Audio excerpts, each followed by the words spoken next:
Vamos falar agora sobre fim de relacionamento. É comum, né? A gente sentir tristeza, angústia. Acontece, né? Faz parte dos sentimentos do dia a dia, da rotina. Até medo, né? Muito comum e ajuda a gente a frear de vez em quando. Mas quando o casamento acaba, os namoros também, muita gente fica sem rumo, né? É possível seguir em frente sem mágoa? Alguns com mais dificuldade, outros com mais facilidade. O Alexandre Mendonça foi buscar respostas no quadro Pense na Solução de hoje. Vamos ver. Tem muita gente que se sente pressionada para ter o relacionamento perfeito, não é verdade? Na prática, são vários comportamentos que vão determinar se um casal vai ficar muito tempo junto ou se aquele relacionamento vai durar pouco. Sentimentos de rejeição, ciúmes ou até mesmo falta de diálogo podem ser alguns dos motivos para terminar. O problema é se ainda existe amor de um dos dois. Então, como seguir em frente, mesmo percebendo que a vida perdeu sentido? Então, o grande desafio é tirar o foco do problema e pensar na solução.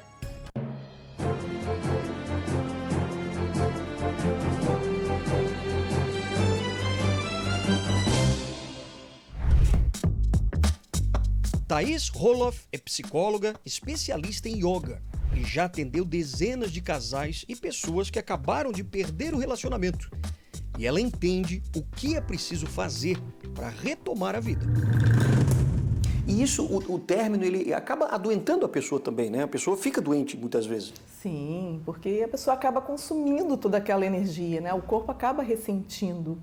Então, é natural que venham dores. Aliás, a pessoa já está com dores, né? O corpo já vem dando sinais de que alguma coisa não está bem. Então, assim, se a gente puder contextualizar, uma relação nunca termina de véspera.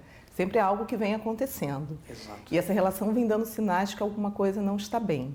Então, assim, quando a gente fala sobre a falta de alinhamento de valores, a falta de comunicação, a falta de parceria, né, desse apoio mútuo, isso são sinais que alguma coisa não está indo bem. Interessante que eu tenho uma história que eu vou trazer aqui para você, para a gente poder olhar e para você analisar, né?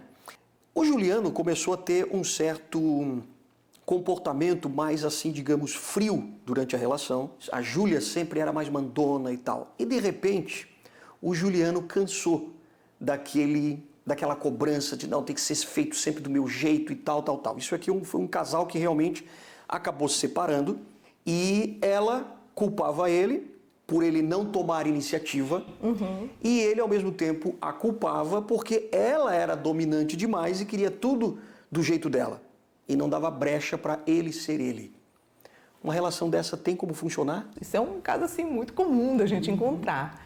Então, o que esse homem faz? Ele consegue se posicionar? Então, a gente precisa olhar isso. De onde que eu trago a minha passividade? Provavelmente ele teve uma mãe que era muito dominadora, porque casa com alguém parecido, né? De alguma maneira, vai buscar isso. Então, talvez o aprendizado dele nessa relação seja poder se posicionar, poder falar e bancar e sustentar aquilo que ele quer. E a gente precisa virar essa chave. Então, ter uma atitude de fé é ter um pensamento de que, assim, eu vou fazer o que tiver que fazer para poder ir em frente. Senão a relação vira uma relação tóxica? Claro, fica tóxica, ninguém está feliz. A pessoa pode pensar, poxa, mas eu amava tanto aquela pessoa e agora ela não me quer mais, quer dizer, eu me sinto rejeitado, ou eu me sinto rejeitada, e eu ainda continuo amando aquela pessoa, então vai ser uma dor, uma ruptura muito forte, né? Eu preciso entender, quando eu dou esse nome de rejeitar, que é bem possível, entender de onde isso vem. Então, quando eu me conheço e entendo que às vezes eu venho trazendo dores lá de trás, e aí eu acho que o outro está me rejeitando, e que às vezes não, às vezes o outro não te quer mais seguir ao teu lado.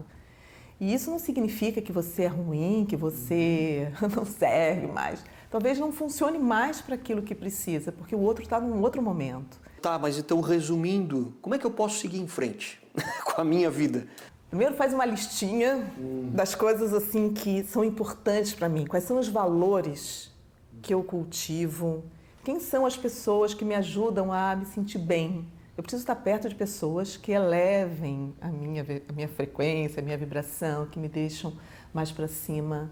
Porque aos pouquinhos a gente vai sendo assim tocado por outras coisas, outras pessoas que vão chegando. E quanto mais eu vou sabendo, né, de onde que eu trago essas dores da minha vida, por que eu estou vivendo isso, o que eu tenho que ressignificar, o que eu tenho que fazer diferente. Porque não é porque a minha mãe foi infeliz no casamento que eu vou ser infeliz também. Então, assim, a gente vem para fazer diferente, honrar aqueles que estiveram lá atrás. Imagina esse povo todo lá atrás, assim, feliz porque você está fazendo diferente. Porque se você faz diferente, tudo que eles viveram valeu a pena, não foi em vão. Bom, se você quer saber um pouco mais sobre como lidar, né, com o fim de relacionamento, e pode ser qualquer tipo de relacionamento, pode ser até o seu emprego, né, mas principalmente com aquela pessoa que ainda você ama. Então, pode conferir agora mesmo no nosso ndplay.com.br a entrevista com a Thaís Roloff, psicóloga, na íntegra. Você vai aprender muita coisa, hein?